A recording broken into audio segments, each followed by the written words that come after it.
just backseating this. This is just Jordan taking over. Here's the idea. He wants to talk about the best transfer players in the Big Ten. So I'm going to throw out a name. You want to join it? No, I do, but okay, all right, but I'm just here to support. Okay. You're going to drive this, but I'm just going to throw out a name. All right. You're going to tell me why they're on your list, and then at the very end, you're going to give us your order of best players. Is that right? Yeah, that's perfect. Also, right. when we went to break, I need you to sound a little more excited when I'm coming back. Say, well, Jordan's coming back. You know what I'm saying? Okay, a little bit. It's a good burn. It's a fair, appropriate burn. No? I will do better. All right, I promise. I appreciate that. Jordan Taylor's here. It's his transfer segment. Let's start off with a Michigan Wolverine, Vlad Golden. Why is he on your list of best transfers? Well, that one goes without being said. The Wolverines are at the top of the conference. Again, I had them first game when I got here. I thought they were the best team in the conference. Didn't want to jump the gun.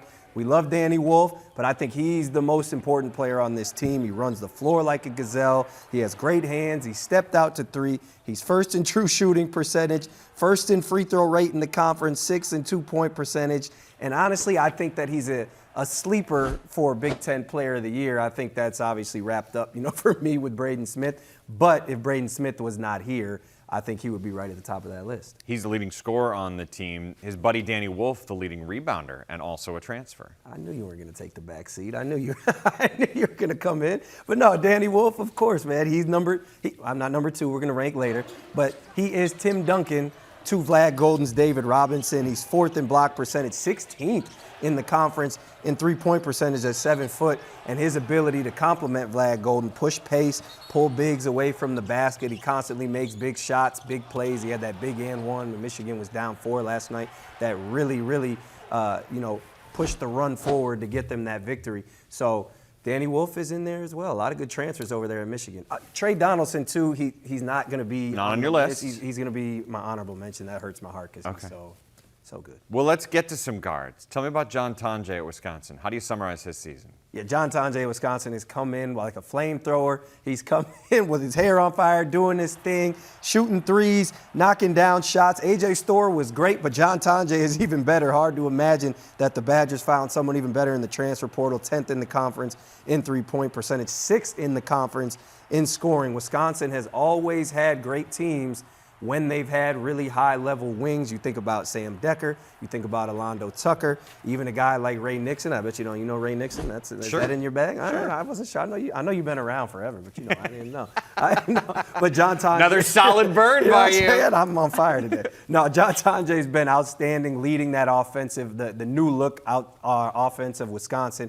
Higher pace, quicker. A lot of guys can handle, and he's the one who really knocks down shots, gets to the free throw line, obviously with the help of Nolan Winter, John Blackwell, and the rest of the game. 18 a game for Tonje. He made a splash back in November. Everybody kind of was like, oh, this guy is different than the dude we've seen previously once he's wearing a Badger uniform. Let's get to another bigger guy, Oumar Ballo. We talked about Indiana and their big win.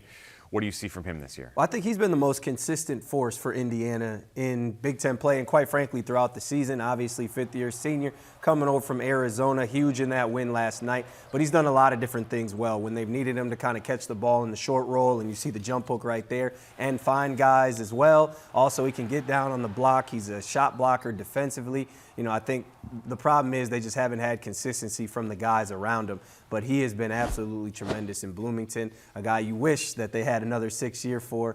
But unfortunately, he'll be moving on. But just a great season from him. Leads the team in scoring and rebounding.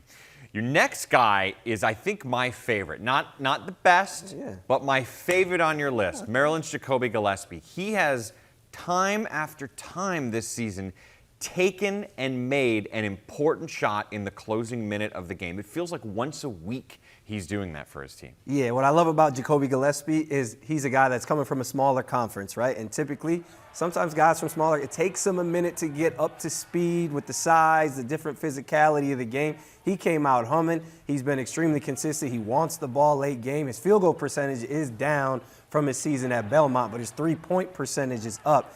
And when Maryland needs a big shot, he's going to give him a big shot. He's a perfect complement to Derek Queen and his point forward nature. Jacoby Gillespie is not really a point guard. He's the type of guy that, you're going to look up 5 years from now, and those are the guards that are in the NBA, the ones who can do a little bit of both, get buckets, but also facilitate a little bit, shoot the ball. So Jacoby Gillespie is someone I think has a really high upside as a pro. New player on a new team in the Big Ten, Desmond Claude, leads his team in scoring and assists right now. Yeah, Desmond Claude, I think, is probably been the second best player in Big Ten play behind Braden Smith. We talked about Vlad Golden as potential Big Ten player of the year, but USC has been outstanding with Desmond Claude on the floor. Without him on the floor, they have struggled. He's so vital to that offense. He also brings that positional size. He's really a matchup nightmare. He talked about Kasparas Yakachonis and his ability to see the pick and roll and size. Desmond Claude brings a different problem because you can't stay in front of him one-on-one. He gets downhill. He can be a locomotive. He's got a little wiggle like a 6'1 guard, like an AI. He's got a lot to his game. One of the few guys who really gave Michigan State problems defensively at the guard position for 40 minutes. I think one of the transfers that I personally was like, oh, he's going to be really good, is Great Osobor at Washington. And not just because his name told you he would be above average, but of what he did at previous stops with that head coach in particular. Yeah, and he was good Osobor for most of the year, but now he's been great the last 7 games. He's averaging 20 and 9, looking like that transfer who created so much buzz throughout the summer, and he's done it by getting back to his nature, taking guys away from the basket, using his crafty footwork, his touch around the basket. He's great defensively with his hands. Some of that has been thanks to his teammates. They're finally hitting some shots. Danny Sprinkle talked about getting good to great, and they're doing that, which has opened up the floor for Great Osobor. But when he has those guys around him playing the way they are, you get what you see. The last one on this list is an interesting one. It's Northwestern's Jalen Leach. His numbers are really good, maybe not as spectacular as everybody else's, but remember, he's got more on his shoulders with the injury to one of the 2 Wildcat star players. Yeah, and it was unfortunate to see Jalen Leach go down for the season with because he was playing some of the best basketball of his career. He had typically struggled on the road throughout the season. He was averaging 8 points. He went to Michigan and gave Dusty May, Trey Donaldson, and crew everything they could handle before being ejected, which really changed the outcome of that game. But Jalen Leach, man, he is shifty. He's playing the pick and roll at a level that he hadn't quite his whole career. He's looking really like Kasparas Yakachonis in terms of seeing the weak side skip passes, seeing the short rolls, and was really running that Northwestern team the way they needed so desperately all year. And then again, just unfortunate to see him go down when he did. Tough to see him go down. You had in the Barnheiser injury. It's just a bummer of what could have been for the Wildcats this season. All right, you have an order of these transfers for us. I got an order. First, I got to shout out my honorable mention, Eric Daly Jr., the Terminator out there. In UCLA, didn't make the list, but really good transfers. So many that you could talk about. And Trey Donaldson, of course, he's been great for Michigan. But the order, you want a drum roll? Thank you, appreciate it. Number 1, I go with Desmond Claude, just because I think he's really led this USC charge. And this was a USC team who looked dormant at the start of the year. We thought they looked like they might not have won more than 3-4 Big Ten games. And he's really turned them around offensively, but also been very steady defensively for them. He scored 15 points in all but 2 Big Ten games and 20 points 5 times. So Desmond Claude is number 1. Number 2 is Vlad Golden. As I mentioned, I think that he would be in the race. His numbers aren't super gaudy, but again, I think he is that steadying force. Danny Wolf gets the love. Danny Wolf makes the passes, and he hits all the shots. He's great, but I think Vlad Golden's the most important. John Tonje is number 3 based on being just a top 5, top 6 scorer in the league.